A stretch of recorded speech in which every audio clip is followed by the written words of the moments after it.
င်္ဂလာပါခင်ဗျာမင်္ဂလာပါဟောဒီကြလေးမင်္ဂလာပါကျွန်တော်တို့ဒီကောင်းကိုချက်လက်နေရတဲ့ကျောင်းဆရာအတင်းနဲ့အရင်မိတ်ဆက်ပေးပါမယ်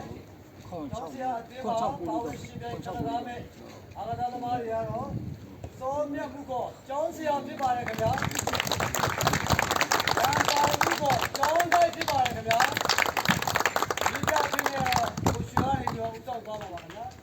ဒီတော့တင်းနဲ့မိတ်ဆက်ပေးရတာဆိုလို့ရှိရင်တော့ဒီမျိုးပေါ့အားလေးဖြစ်ပါတယ်ခင်ဗျာ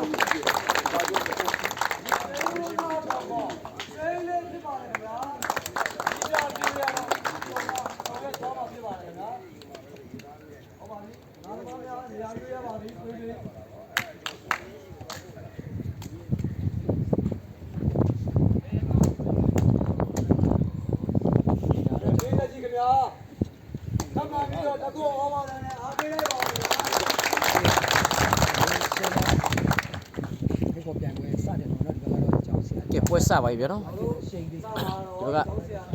ဆရာလေးနဲ့ကျောင်းတိုင်းနဲ့ဒီဘက်ကအထက်နဲ့ရှိန်လေးနဲ့ဗျာနော်ပွဲစပါပြီဗျကျောင်းတိုင်းစပြီကြာသွားတဲ့အတွက်1လက်ပါကဲအမကတော့1လက်ပါ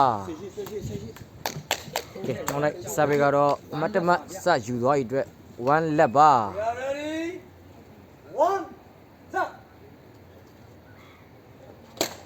ကဲဒီကတော့ပိုက်တိုးရတဲ့အတွက် service chain လက်1ပါကဲတမကတော့တော်လေးကိုရုံးရမယ်ပွဲတွေဗျာနော်အဲ့ဒီ service ကြည့်မယ်ဗျ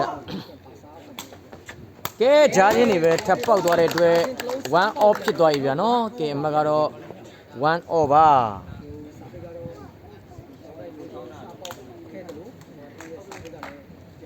ကဲချားချင်းတွေမှာတော့အမတ်တွေရှာဖွေယူထားတယ်ဗျာနော်ကဲပိုက်ထောက်ရသေးတယ်ကျောင်းတိုက်ပဲကောင်းလိုက်တာဗျာကျောင်းတိုက်က ဲအမကတော့လက်ဩပါပဲနည်းတင်ကန်လာနော်ထူတာသားလေး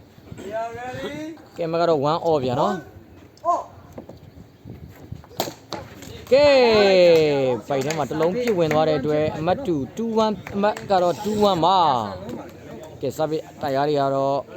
နှစ်ဘက်စပစ်တရားတွေနဲ့တော့အမတ်တွေရှာဖွေသွားကြမယ်ထင်တယ်ဗျာနော်အမတ်ကတော့2-1ပါကဲဒီကတော့စာပေကတော့ဝေးသွားတယ်နော် easy တို့လီဘိုင်လောနာတော့1-2ပါဗျကဲအမတ်က1-2ပါကဲအဲ့ဒီစပစ်ပြန်ကြည့်မယ်ဗျာနော်ကဲအဲ့ဒီစပစ်လေးပိုက်ထောက်တွေလောင်းမလားဝေးသွားတယ်ဗျာနော်အမကတော့ဝေးသွားတယ်ဗျာနော်2-1ပါဗျ2-1ပါကဲကျောင်းတိုင်းတို့ဝါချင်းရှိ easy စိန်ထိုးလီ2-1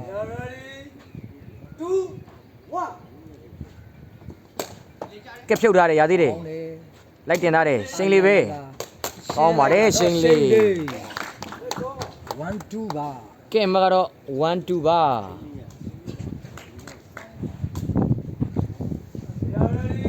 ခဏလေးကဲကွာတီတို့တမတ်ကျောင်းဆရာကျောင်းတိုင်းတို့နှစ်မှတ်ပါနော်1-2ကဲအမကတော့1-2ပါတပွဲတဲ့ခက်ပြန်မှာပါကြည်သာသေးတယ်ဂျားချင်းဝင်သွားတယ်ဗျာနော်ပြန်ခုထားတယ်ကြောင်းတိုက်ပဲဟောပါလေလိုက်တာဗျာကြည့်တော့မကြည့်လိုက်ဘူးဗျာနော်လီနော်ကျောင်းတိုင်းနဲ့ကျောင်းဆရာနဲ့ ဘယ်ထွက်ပြေးရတော့လို့ကျောင်းတိုင်းလိုက်တာဝင်ရမယ်လူဝင်ရောက်ပြီးတော့မထွက်တယ်ရှိတဲ့ပုံစံမျိုးဖြစ်နေလို့မြင်တယ်နော်ဘာလို့ကဲအမကတော့2-1ပါကဲအမကတော့2-1ပါကျောင်းတိုင်းတို့ကျောင်းတိုက်စပစ်အိုးကျောင်းတိုင်းစားပဲပိုက်တိုးသွားတယ်ပိုက်တိုးသွားရဗျာနော်1-2ပါ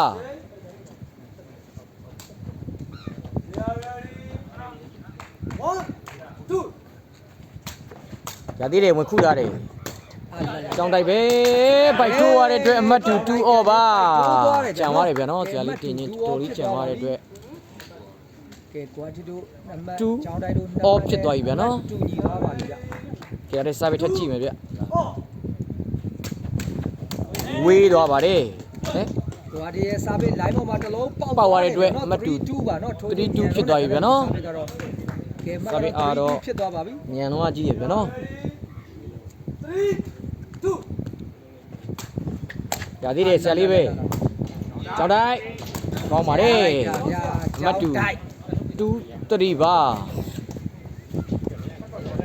ဒါကတော့ဒီနေ့မှာတော့ကေတက်နဲ့ရွင့်နေပြီနော်ကေအမှတ်ကတော့2 3ပါ Yeah, ready? ကျောင်းတိုင်းနံပါတ်3ပါလား 3. ကဲခုထားတယ်အိုး လိုက်တာ ကောင်း ဗျာ ပါတယ် ရှိန်လေးကေအမှတ်ကတော့3 2ပါ ကဲမကတော့3 2ပါ ကွာတီတို့3မှတ်ကျောင်းတိုင်းတို့2မှတ်ပါ 3, 2. ကဲကျောင်းတိုင်းဝင်ခုထားတယ်တင်ထားတယ်ဆရာလေးကျောင်းတိုင်းပဲကောင်းပါတယ်ကျောင်းတိုင်း Don't say. ကျောင်းတိုင်းကတော့တကူလုံးအားကြီးနဲ့ 2 3ပါ ကေအမှတ်ကတော့2 3ပါ Yeah, ready? ကဲကျောင်းတိုင်းစာပေထက်ကြည့်မယ်ဗျာနော် အမှတ်ကတော့2 3ပါဗျာ ဝေးသွားပါတယ် ဝေးသွားပါတယ်နော်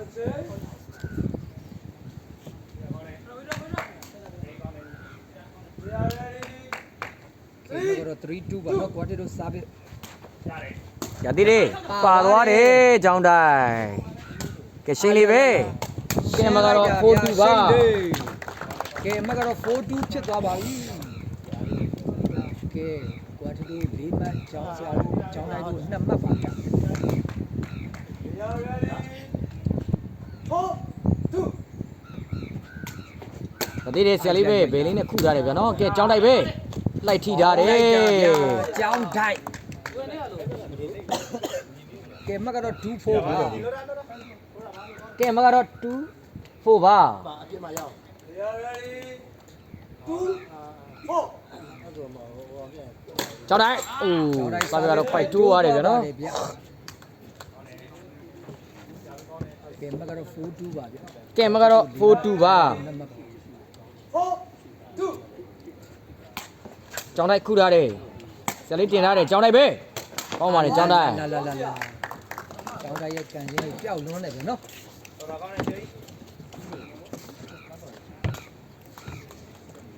ကဲအမှတ်ကတော့2 4ပါအမှတ်ကတော့2မှတ်กว่าပါတယ် 2, 4. ကဲရသေးတယ်ရှင်းလေးတင်ထားတယ်ရှင်းလေးပဲကောင်းပါတယ် ဗျာရှိန်လေး4 2ပါ ကဲမကတော့4 2ပါ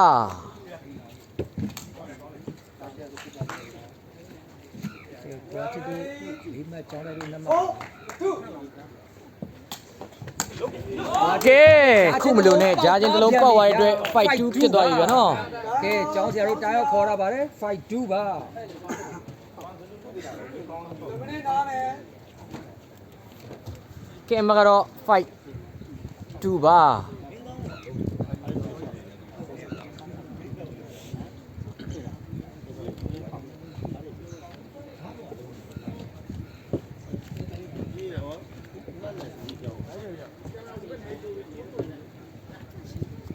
ဘုံမီးတော့ထွက်တော့တော့ကိစ္စမလုံးနဲ့အေးချွတ်လို့မရဘူး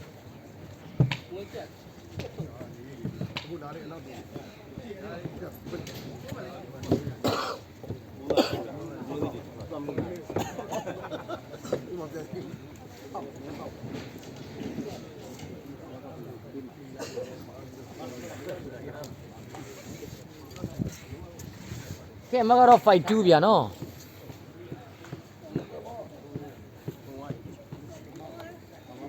ကဲကွာတီတို့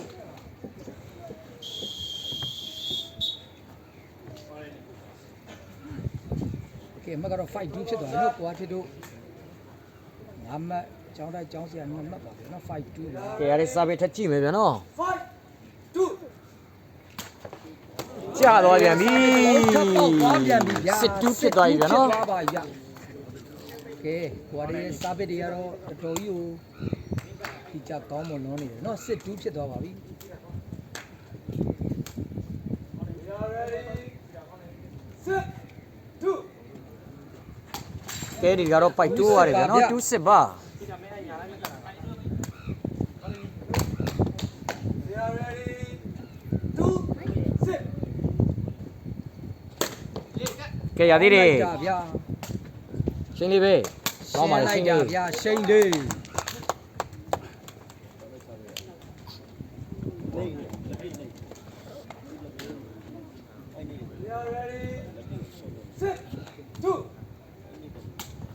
ဆရာလေးပဲဘေးလေးနဲ့ဖမ်းထားတယ်ကျောင်းတိုက်လိုက်တင်ကန်အောင်မယ်ဗျကောင်းပါတယ်ကျောင်းတိုက် ဗျာကျောင်းတိုက်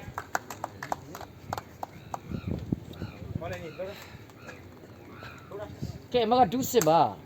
We are ready. 2 sit.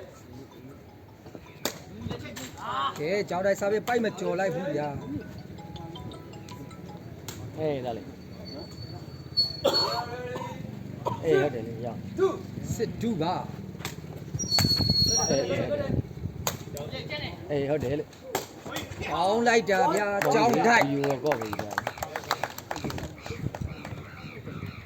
ကဲမကတော့ဒူးစစ်ပါ မေး ဗျာ ကြာကြောင်းဆွဲရတယ်ငါစပီကာဖွင့်မယ် We are ready. 2 sit. မင်းကငါ့ကိုဟောက်နေရတာမင်းကငါ့ကိုဟောက်နေတာအဲ့သူ့ကိုပြောနေတာ မိပြီ ကဲပြဆက်ထားတယ် ပါသွားတယ် All. မင်းကငါ့ကိုပြောနေတာလားမတူဘူးလေနေတိုင်းမတူဘူးမင်းက We are ready. Sit. မင်းကမတူဘူးလေ စစ်တူပါ ဆိုင်ဘူးလေဘာလျှောက်ပြောနေတာလဲမင်းကောင်းမြန်ကောင်း We are ready. မ 2. င်းကငါ့ကိုစစ်ပြောနေတာကြီးပဲ အာလာလာလာ တော့တဲ့ချိန်လေး ကောင်းလိုက်တာဗျာ ကောင်းပါလေ စိတ်လေး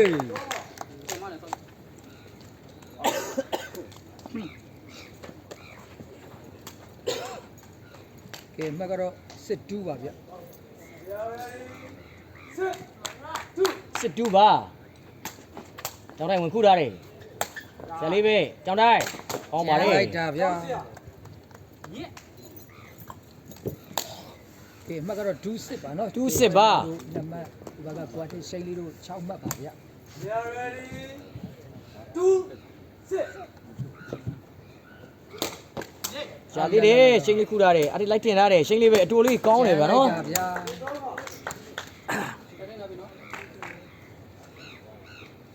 ကဲအမကတော့စစ်တူပါပဲ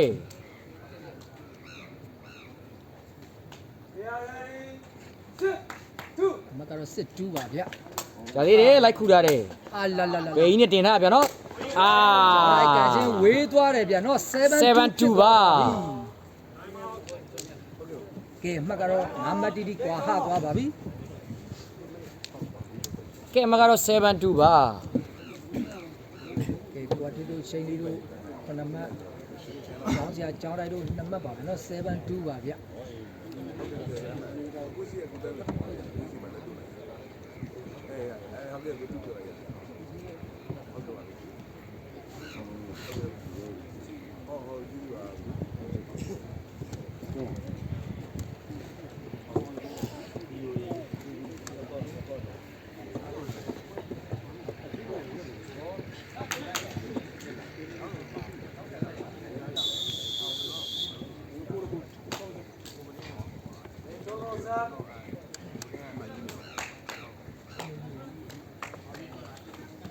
We are ready.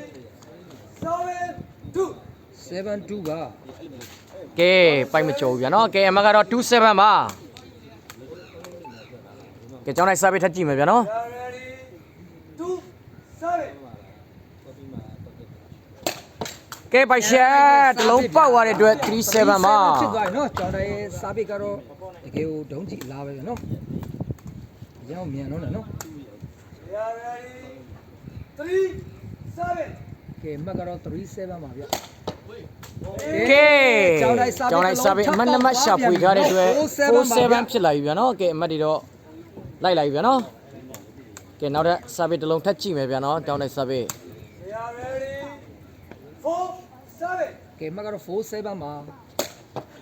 ကဲရသေးတယ်အထေးဘယ်နဲ့လိုက်တင်ထားတယ်ချိန်လေးခရိုးပြန်ဆယ်ပြီနဲ့ရှန်ထွက်သွားပြီဗျာနော် 7-4ပါ ကဲမက74ဗျာနော်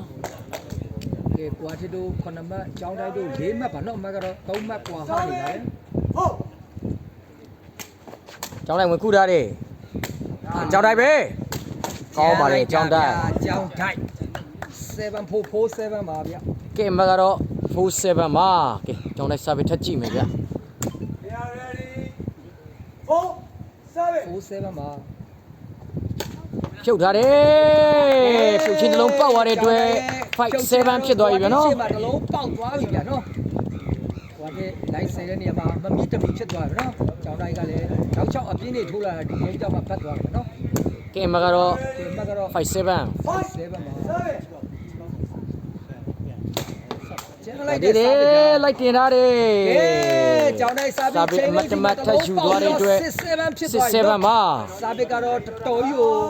ကြမ်းတမ်းလွန်းတယ်လို့မြင်တယ်နော်စာပေကကျောင်းတိုင်းရဲ့ခြေကုန်စာပေအားတော့ကျွန်တော်ဗာနဲ့ဥပမာပြမှတော့မသိတော့နော်တော်တော်ကြီးကိုကားကောင်းတဲ့စာပေပြနော်ကဲမကတော့6-7ဖြစ်သွားပါပြီနော်မကတော့တမှတ်ပဲကွာပါတော့တယ်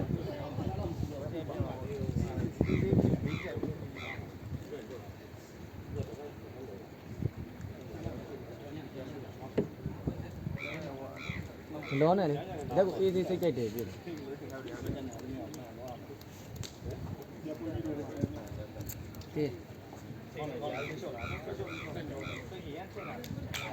အေးသေးစိန်ပြည့်မလောနဲ့ ကဲမကတော့6-7ပါနော်6-7ပါ 6မှတ်ဝါတိရှိန်လေးတို့9မှတ်ပါနော်မကတော့တမှတ်ပဲကွာပါတော့တယ်ဗျ ready ကျောင်းလိုက်စာပေ 7 ကဲရသေးတယ်လိုက်တင်ထားတယ်အထေး လာလာလာ ချိန်လေးကောင်းပါတယ် လာလာလာကောင်းလိုက်တာနော်ရှိန်လေးကဲမကတော့7-6ပါဗျ ကဲမကတော့7-8ဗျာနော်အဲ့ဒီစာပေထက်ကြည့်မယ်ဗျကျောင်းတိုင်းခုထားတယ်တင်ထားတယ်ဆရာလေးကျောင်းတိုင်းပဲကောင်းပါတယ်ကျောင်းတိုင်း ကျောင်းဆရာ ကျောင်းတိုင်းရဲ့ကန်ချင်းတွေကတော့ဘယ်မှာဆဲဖို့မလွယ်ဘူးဗျနော်ဟိုကနေမိုးပြီးတော့ကန်သွားတာနော်ကျောင်းတိုင်းကဲမကတော့7-7ပါဗျ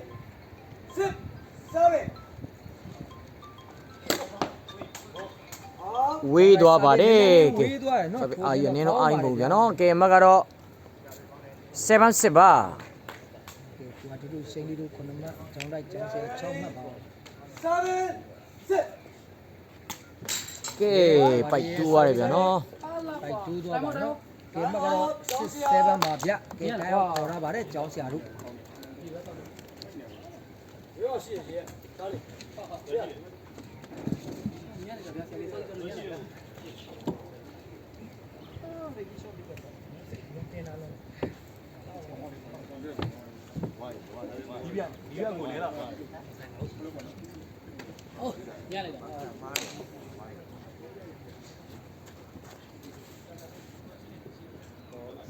ကျောင်းတိုင်းကျောင်းတိုင်းမလောအေးခေလက်ကို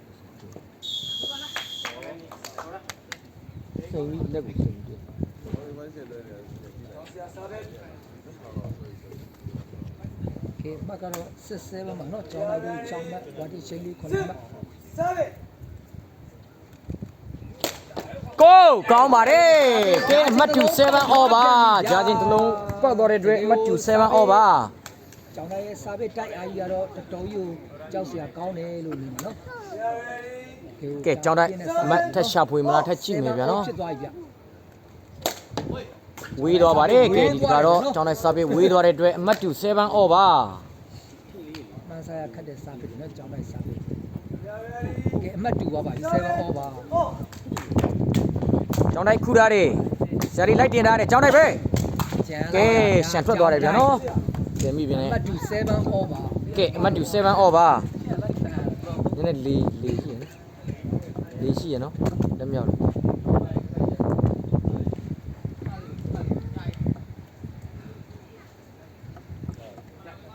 ကဲအမှတ်တူ7 over နော်ကျောင်းတိုင်းတို့ ready မှတ်ကွာတိချိန်လေးတို့9မှတ် 7 oh ကဲရသေးတယ်ရှိန်လေးခူထားတယ်အဲ့ဒီတင်ထားတယ်ရှိန်လေးပဲကောင်းပါတယ်ရှိန်လေးကဲအမှတ်တူပဲဗျာနော်အမှတ်တူ7 over ကဲဟိုဘက်ကကွာတီတို့စပစ်ရထားရဗျာနော် ready 7 oh ဝေးသွားပါတယ် နည်းနည်းလေးဝေးသွားတယ်ဗျနော် have a change ကဲအမှတ်တူပဲ7 over ပဲကျောင်းတိုင်းတို့စပစ်ပြန်ထိုးရမယ်ဗျာနော် စာပေလည်းတော့မှကြည့်မယ်နော်7 7 over oh ရသေးတယ်အထက်ဖမ်းထားတယ်တင်ထားတယ် ကောင်းပါတယ်ရှင်လေး ရှိန်လေးကဲအမှတ်တူ7 all ပဲဗျ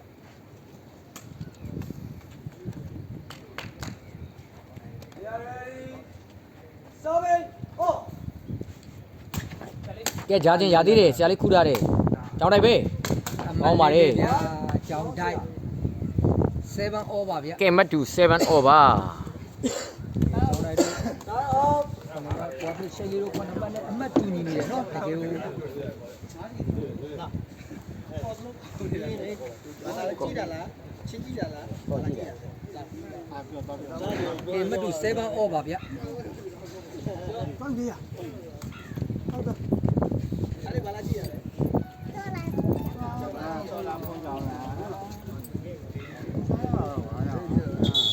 လေးနော်လေးရှိရနော်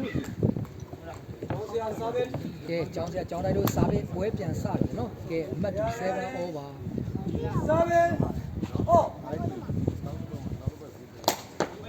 ဝေးပြန်ပြီ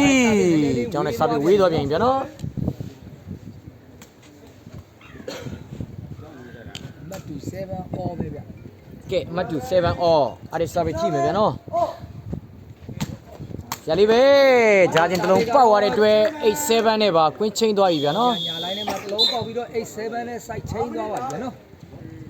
ကဲကွာတစ်ချိန်လေးတို့ချစ်မှတ်ကြောင်းတိုက်တို့9မှတ်နဲ့ ကွင်းချင်းမှာတော့9မိနစ်နားအောင်မယ်ဗျာနော်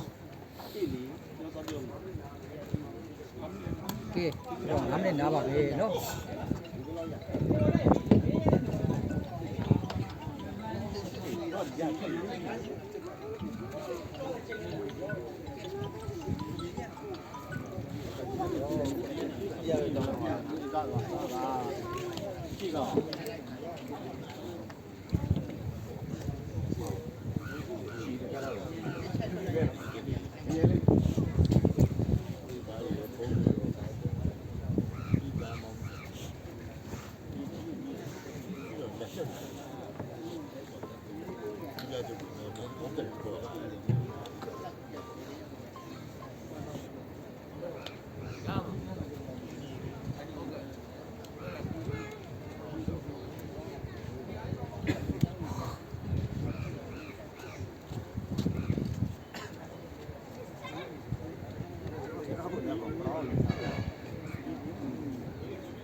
အေးပွဲပြန်စားပါပြီเนาะအမှတ်ကတော့87ဖြစ်နေเนาะဒီဘက်ကကွာတီရှိန်လေးတို့8မှတ်ဒီဘက်က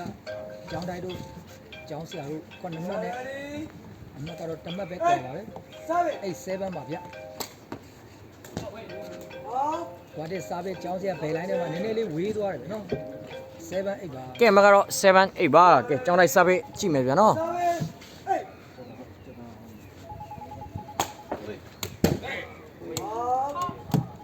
ဝေးတယ် ကဲမကတော့87ပါဗျာเนาะ ကဲမကတော့ ကွာတီတို့8မှတ်ကျောင်းတိုင်းတို့9မှတ်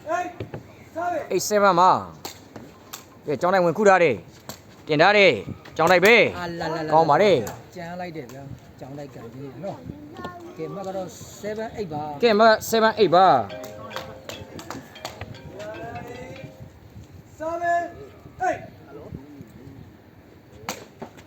ကဲရသေးတယ်လိုက်တင်ထားတဲ့ဂုံနဲ့ဗျာနော်ကောင်းပါတယ်ကဲအတေကတော့ဂုံနဲ့တင်သွားတယ်ဗျာနော် ဒါရဲ့ထိုးခြင်းလဲကောင်းလို့နေဗျာနော်ကွာဒီဘယ်နဲ့ဖမ်းတဲ့နေရာမှာဆင်ထွက်တော့ခြေကုန်နဲ့ 87မှာ စိတ်လေးအကြိုက်ဖြစ်သွားတယ်ဗျာနော်မဟုတ်ရင်တော့ဟိုဘက်ကတတ်ပေးရမှာ ဆရာလေးပဲဘယ်နဲ့ခုထားတယ် ကွာဒီတော့ကျောင်းဆရာဘယ်လိုင်းထဲမှာတလုံးပေါက်သွား97မှာ 97ဖြစ်သွားပါပြီကဲကွာဒီတို့ရှင်လေးတို့ကိုမတ်ကျောင်းတိုင်းကျောင်းဆရာတို့9မှတ်နဲ့ဝယ်တော့ကွာဒီတို့9မှတ်တန်နဲ့ဦးဆောင်နေပါတယ် ကြောင်းတိုက်ပဲတင်ထားတယ်ဆရာလေးကြောင်းတိုက်ကောင်းပါတယ် ဗျာကျောင်းတိုင်း79မှာ ကဲမကတော့79မှာ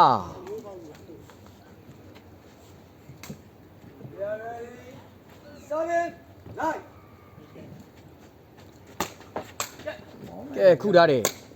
ရှင်းလေးပဲအိုး ရှိန်လေး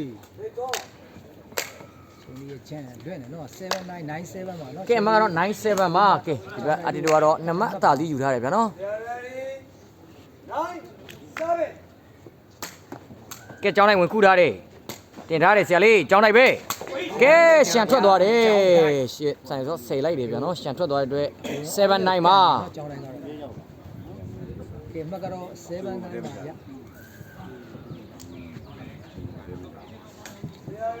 ဝဲတဲ့ခွေးတဲ့ကစားမှာ အိုးပိုက်တူးရတယ်ကဲ နော် 97 15မှတ်သိမ်းပါမကတော့97ဖြစ်နေပြီဗျာ ဝေးသွားပါတယ် စားပဲကျောင်းစရာဘယ်တိုင်းထဲမှာထိုးတဲ့နေရာမှာနည်းနည်းလေးဝေးသွားတယ်ဗျာနော်79မှာ ကဲမကတော့79မှာ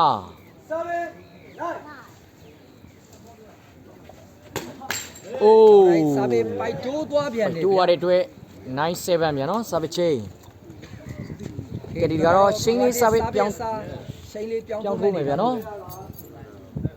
ကဲစားပဲလုံးစမ်းမယ်တဲ့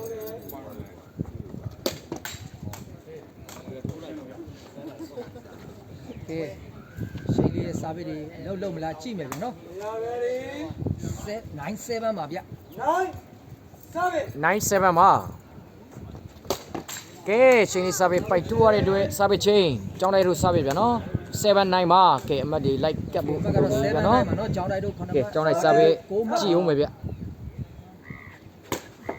ဒါသေးတယ်ရှင်းလေးကိုတိုင်ပဲကဲပိုက်တိုးသွားတဲ့အတွက်89ဖြစ်သွားပြီဗျာနော်ကဲကြောင်းလိုက်တို့ဆရာလေးတို့အမတ်တမတ်တက်သွားပြီဗျာနော် စီရောက်လာကျွန်တော်တို့ချိန်လေးအကောင်းဆုံးဆုံးသက်မထားနိုင်ဘူးเนาะအမှတ်ကတော့89ဖြစ်သွားပါပြီ ဒါသေးတယ်အထစ်ပဲတင်ထားတယ်ရှင်းလေးကြိုက်ပဲဗျာနော် ဗျာ98ပါ ကဲအမတ်ကတော့98ပါ ကွာလီတို့ကိုကျောင်း ကဲရတဲ့စာပေပြန်ပြောင်းထိုးမယ်ဗျာနော် ဒီလေးတိုက်လို့ခဏကောင်းတယ်เนาะ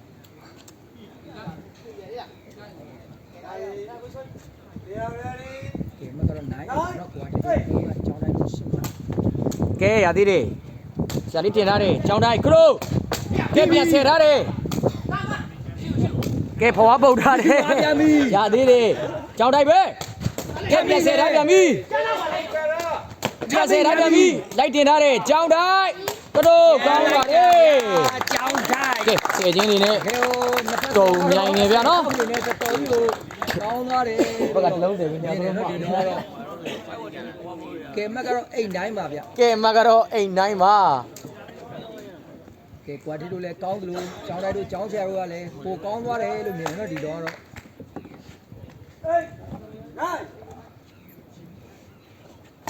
ကဲဖြုတ်ထားတယ်ကဲဖြုတ်ချင်းတစ်လုံးပေါက်သွားတဲ့အတွက်9 off ဖြစ်သွားပြီဗျာနော် တူညီသွားပါပြီဗျာနော်9 off ဖြစ်သွားပါပြီဗျာ ကဲမတ်တူ9 off ပါ ချိန်လေးတို့6မှတ်နဲ့မတ်တူညီနေပါပြီဗျာ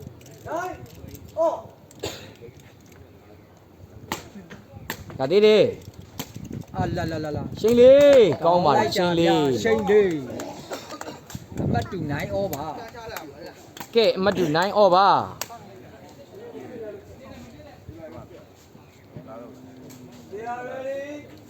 ကဲအမတ်တူ9 all ကြောင်းတိုက်ခုထားတယ်ကိုတိုင်မဲ့ကြောင်းတိုက်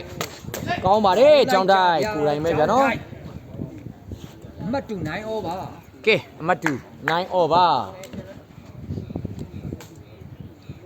ကျောင်းလိုက်စားပြ ရှင်းလေးပဲကိုတိုင်မဲ့ရှင်းလေးဖွားပုတ်ထားတယ်ကောင်းပါတယ် ရှိန်လေးဒီတော့သုံးသက်ကောင်းသွားတယ်လို့မြင်တယ်နော်ရှိန်လေးကဲအမှတ်တူ9 over ဗျကဲကွာတစ်စားပြ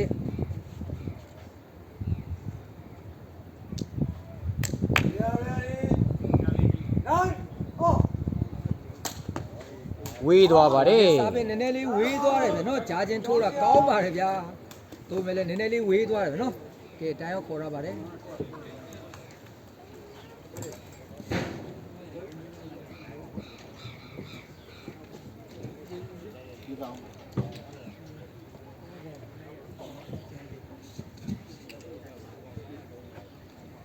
ကဲအမတ်တူ9 all ဗျာနော်တိုင်းမခေါ်ထားတယ်ဗျ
ကဲပွဲပြန်စပြီနော်ကဲအမှတ်တူ9 over နော်ကျောင်းလိုက်လို့စားပြထိုးရမယ်နော်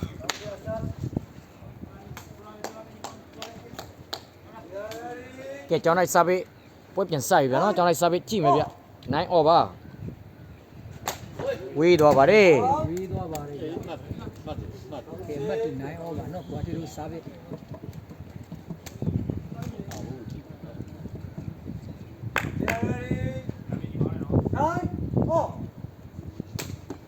ဆရာလေးပဲတင်ထားတယ်ကျောင်းတိုက်ကောင်းကဲပြန်ဆယ်ထားတယ်ကောင်းပါတယ်ကဲမကတော့ ကွာတီတို့ကတော့ တန်း 10ချင်းနဲ့ နိုင်ပါ ယူသွားပါပြီဗျာနော် ကဲ10ချင်းနဲ့အမတ်တမတ်ယူသွားတယ်ဗျာနော် ဖြစ်သွားပါပြီဗျာနော်ကဲမကတော့တန်းနိုင်ပါဗျာ ကောင်းပါတယ်ကဲမကတော့ ပေါက်ပြီးတော့11 11 9ပါကဲဒီစာပေကတော့တော်လေးကိုမြန်နေဗျာနော် ဆန်လုံးပါဗျာနော်11 9ဖြစ်သွားပါပြီ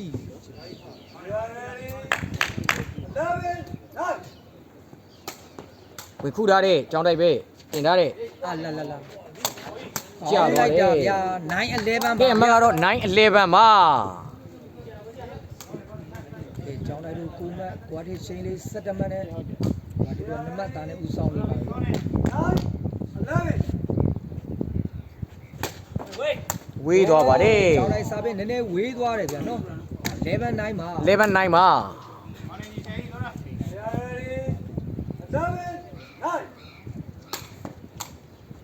တင်ထားတယ်ဆရာလေးကျောင်းတိုက်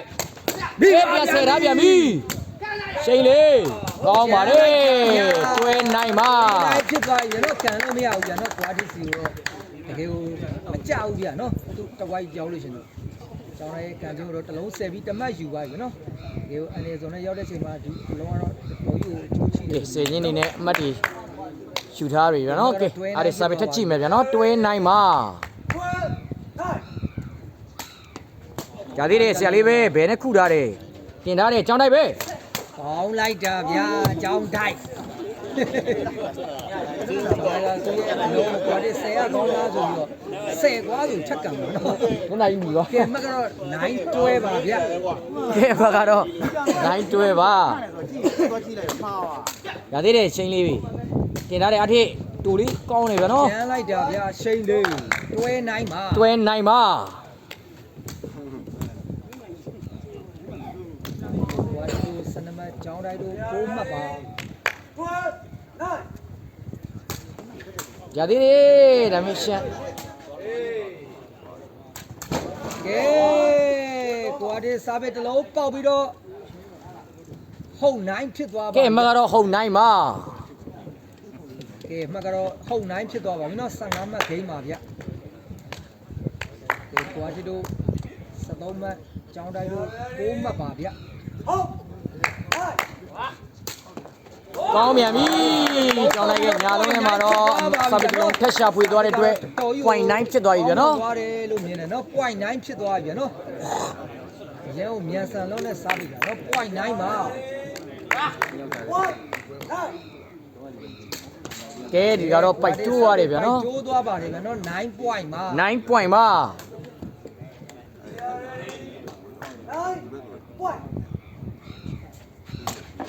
ရသေးတယ်အထိတင်ထားတယ်ရှင်းလေးကောင်းပါတယ်ရှင်းလေး ကဲမကတော့ point 9ပါဗျာ ကဲမကတော့ 0.9 ပါ ဟိုအဒီတို့စလေးမကျောင်းတိုင်းကျောင်းဆရာတို့9မှတ်ပါဗျာ point 9ဖြစ်နေပါပြီ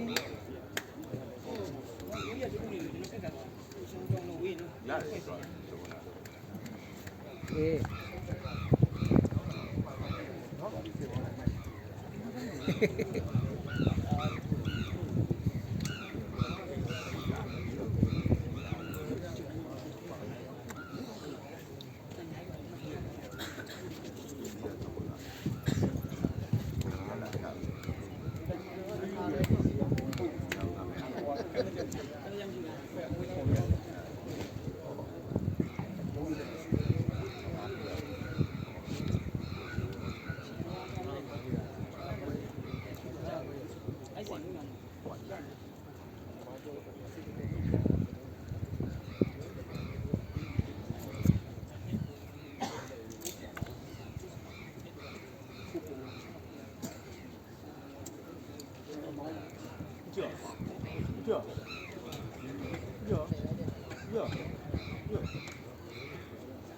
看宇宙说记得，你们把去的吃了个啦，你们记得把宇宙记得，宇宙说记得。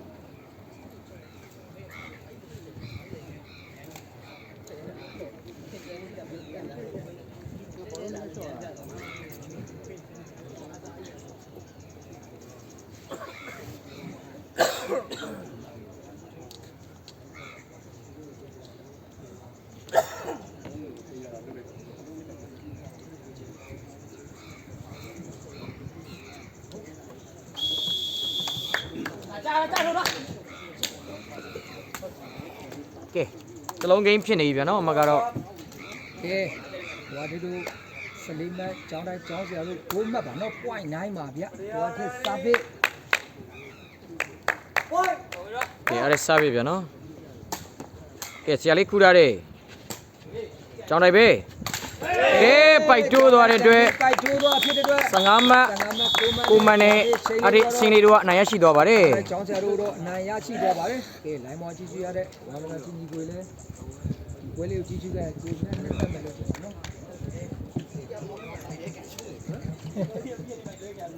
ကဲအားလုံးကျေးဇူးပါဗျာနော်